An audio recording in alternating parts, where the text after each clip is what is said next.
আসসালামু আলাইকুম, আমি মশিউর রহমান। আমার রোল নাম্বার হলো, রেজিস্ট্রেশন নাম্বার হলো 1310808।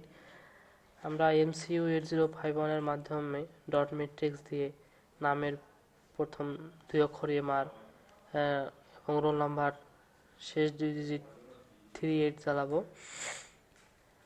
আমরা প্রথমে সফটওয়্যার ভার্চুয়াল HW তে গিয়ে রো কলাম ঠিক করে নেব। এখন এখানে আমাদের রো ও কলামে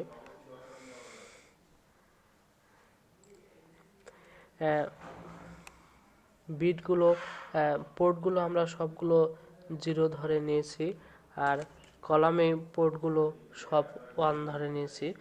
এখন নামের MR অক্ষরটি ও 38 জানানোর জন্য যে কোডটি লিখব, প্রথম নামের দুই অক্ষর MR জানানোর জন্য M0 P0 P1 মিলে আমরা 8টি ভার্টিক্যালি লাইন লিখব। তারপরে সেই ভার্টিক্যালি লাইনগুলোকে বাইনারি লিখব। তারপর কোড জানানোর শেষে অফ ডিলে দিতে হবে কোড জানানোর জন্য। তারপর কোডটি রান হয়েছে কিনা সে তা জানার জন্য পোর্ট I0 পোর্টে অন করতে হবে এবং দেখতে হবে কোডটি জ্বলছে কিনা। এখানে আমাদের প্রথমে আমার নামের প্রথম দুই ডিজিট MR জ্বলবে। তারপরে আমি যদি টাইম ইন্টারভাল বাড়িয়ে দেই তাহলে এটা বেশিক্ষণ স্থায়ী লাভ করবে।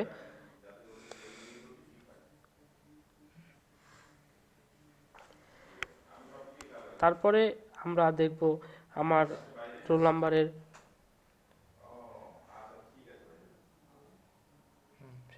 রেজিস্ট্রেশন নাম্বারের 8051 এর মাধ্যমে MCU সফটওয়্যার রেজিস্ট্রেশন নাম্বার আবার